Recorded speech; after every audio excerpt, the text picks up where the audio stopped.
Now disappear. Don't ever show your face in this neighborhood again. You got it? Do you got it?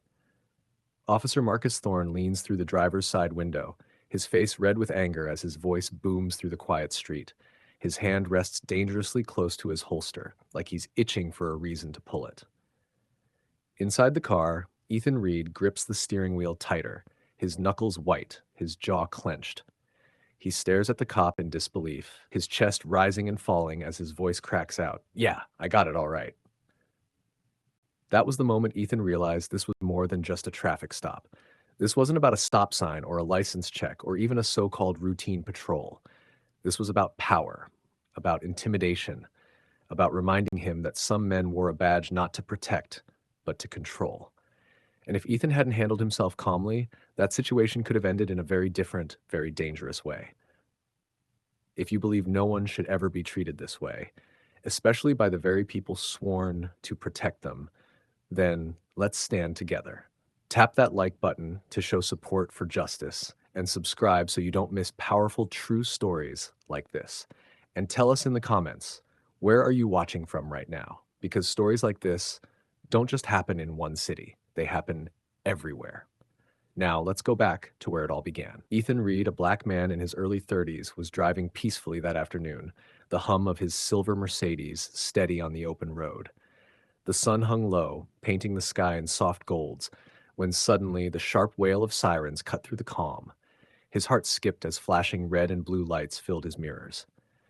Ethan muttered under his breath, "What now?" As he slowly guided his car to the side of the road, his movements calm, deliberate. The patrol car pulled up right behind him. Out stepped Officer Marcus Thorne, a white man in his 30s, every motion slow and heavy, his hand gripping the top of his holster like he was rehearsing intimidation. His boots crunched against the pavement as he approached Ethan's window. Ethan forced a polite smile, keeping his tone respectful as he greeted, "Good morning." "Morning," Thorne muttered back flatly, his eyes cold. Without another word, he barked, "License and registration." Ethan reached calmly for his documents, then asked with steady respect, "May I ask why you pulled me over?" Thorne lied casually, his voice dripping with false authority. "Yeah, you didn't come to a complete stop at the stop sign back there." Ethan's head snapped up, his voice sharp with conviction as he replied, "Well, actually, I did come to a complete stop at that stop sign." But Thorne didn't blink. "No, you didn't." He snatched the license and looked it over slowly, a smirk tugging at his lip. "I see you're not from this area." Ethan Reed nods calmly, his voice steady. "That's correct. I don't live in this area. My home is about 25 miles away. I'm here because I'm visiting a friend who lives in this neighborhood." Thorne lets out a sarcastic laugh, short and biting. He leans slightly closer to the window and says in a mocking tone, "A friend? Yeah. I highly doubt you have a friend that lives in this neighborhood."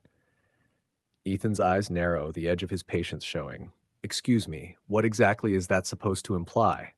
He shoots back, his voice carrying a sharp challenge. But Thorne doesn't answer the question. He looks away deliberately, as if Ethan's words were nothing but background noise, and then says with cold finality, "Do me a favor. Tell your friend to meet you somewhere else, because I don't want to see you in this neighborhood again." Ethan's jaw drops at the audacity. Shock bursts through his voice as he shouts, "Excuse me?" Thorne doesn't flinch. He keeps his face hard and repeats, "You heard what I said." Ethan shakes his head in disbelief, refusing to let it slide. "With all due respect, sir, I haven't broken any rules. I haven't done anything wrong. There's no reason for me not to be able to be in this neighborhood." That only makes Thorne double down. His voice turns sharp and threatening as he barks, "Yes, there is. And if you don't do exactly what I say, do you understand how much trouble I can get you in?" Ethan's eyes widen again, his voice rising in outrage. "Excuse me?" Thorne leans in closer, his words deliberate and venomous. "I can come up with any reason I want to put you in cuffs right now. It'd be your word against mine. And who do you think they'll side with? You? A thug? Or me, a respected police officer?" Ethan swallows hard, forcing his voice to stay calm even as the anger boils. "But I didn't do anything, sir." Thorne smirks, his tone dripping with cruel satisfaction. "Yeah, that's what I thought." Then his voice explodes, rising to a scream as he points toward the road.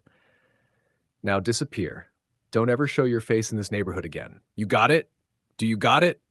Ethan, his chest heavy with rage and disbelief, finally mutters, "Yeah, I got it all right." With that, he grips the wheel, starts the engine, and pulls away slowly, Thorne's piercing glare following him in the rearview mirror. Days later, inside the station, the hum of ringing phones and shuffling paperwork fills the air. Officer Marcus Thorne straightens his uniform before stepping into Captain Harris's office. His voice is calm, almost casual, as he asks, "You wanted to see me, Captain?" Captain Harris gestures toward the chair across from his desk. "Yeah, have a seat." Marcus lowers himself into the chair with practiced composure, but his eyes flicker with caution. Harris folds his arms, leaning forward as his voice turns measured. "Word's been going around about you, and let's just say it's nothing good." Marcus tilts his head, feigning confusion. "And what exactly have you been hearing, sir?" The captain doesn't soften. His words land like hammer blows. "Actually, there's more than one. Word is, you're a dirty cop, that you've been out here racially profiling and harassing folks. Rumors are stacking up, and none of them make you look good." Marcus shakes his head smoothly, his tone flat. "I don't know what you're talking about." Captain Harris studies him a moment, then presses further. "Do you recall pulling over a man yesterday who goes by the name Reed?" Marcus leans back in the chair, his voice clipped. "No, I don't recall." Harris raises a brow. "Having some trouble remembering, are you?" Marcus's tone sharpens, defensiveness seeping through. "Not to my recollection." The captain doesn't blink. He leans across his desk, his words steady. "A black man, mid-30s. You pulled him over by the Emerald Bay Apartments, driving a silver Mercedes. Ring any bells?" Marcus hesitates, his eyes shifting as he thinks. Then finally he admits, "Okay, yeah, I pulled him over for running a stop sign." Captain Harris nods once. "That's him." Marcus shrugs slightly, masking his unease. "What about him?" The captain's tone hardens, cutting straight to the point. "Well, you pulled him over without any valid reason." Marcus's composure cracks for just a second, then he snaps back, trying to stay firm. "Again, Captain, with all due respect, that's just not accurate. I pulled him over for running a stop sign, and I let him off without even writing a ticket. I don't see how that's an issue." But Harris doesn't let it slide. He leans back slowly, his voice now laced with warning. "The issue is that you pulled him over without legitimate cause. On top of that, you threatened him if you saw him in the neighborhood again. Do you recall doing that?" Marcus shakes his head quickly, his voice flat. "No, I don't remember that, sir." Captain Harris stares at him in silence, then finally mutters with icy sarcasm, "How convenient." He picks up his phone, taps a button, and suddenly the office fills with the sound of Marcus's own voice from the day before. "If you don't do exactly what I say, do you understand how much trouble I can get you in?" Then another clip blasts out, damning and undeniable. "I can come up with any reason I want to put you in cuffs right now. It'd be your word against mine. And who do you think they'll side with? You, a thug, or me, a respected police officer?" The color drains from Marcus's face as the words echo back at him. Marcus Thorne freezes in his chair, his face pale as the recording of his own threats fades out into silence. His throat tightens, but he forces out a question, his voice trembling with barely hidden panic. "Where did you get this? Who gave it to you?" Captain Harris sets the phone back on his desk, his expression unreadable. "Why don't you take a guess where it came from?" Marcus's jaw clenches. He leans forward slightly, his tone sharper, more desperate. "So, are you saying he actually came in and filed a complaint?" The captain shakes his head slowly. "No, not exactly." Marcus's brows furrow as confusion floods his face. "Then what?" he starts, but stops as Harris calmly picks up his office phone. The captain speaks evenly into the receiver. "Ethan, could you step into my office for a moment? Thanks." Marcus's head snaps up. His voice rises nervously as he blurts, "What are you doing?" Harris doesn't even glance at him. He lifts a finger sharply, silencing him. The door opens. In walks Ethan Reed, the same man Marcus had threatened days earlier. But this time, Ethan isn't just a man behind the wheel of a silver Mercedes. Around his neck, hanging with quiet authority, is his badge. Marcus's face drains completely, his eyes widening in disbelief. He stumbles over his words, his voice cracking. What is he doing here?" Ethan steps forward calmly, standing tall beside the captain's desk. Marcus's eyes dart immediately to the badge gleaming on his chest. "Why are you wearing a badge?" he demands, his voice half fear, half denial. Captain Harris doesn't miss a beat. He looks Marcus square in the eye. Officer Marcus Thorne, say hello to Officer Ethan Reed, the same man you harassed yesterday. Marcus's mouth falls open. Reality slams into him like a brick wall. His voice comes out weak, almost pleading. Wait, you're a police officer? Yes, he is, Harris confirms firmly. The captain leans back in his chair, his words deliberate, each one striking like a hammer. Officer Reed here works out of the Willow Creek district. I asked him to spend a few days with us as a favor. You see, I've been monitoring your conduct for some time now, and every complaint against you traces back to the Emerald Bay Apartments, which is where you live. So I needed someone you wouldn't recognize. I had him patrol there for a few days, and just as I suspected, you took the bait. Marcus's composure breaks. His lips twitch into a weak smile as he tries to spin it off, his voice unsteady. I mean, guys, this is clearly a misunderstanding. Captain Harris doesn't even blink. He turns to Ethan, his voice calm but edged with humor. Officer Reed, does this sound like a misunderstanding to you? Ethan's eyes harden, his voice firm and sharp. Oh no, it's definitely not. Marcus Thorne's weak smile falters as Ethan Reed's firm words echo in the office. Desperation creeps into his voice as he tries again.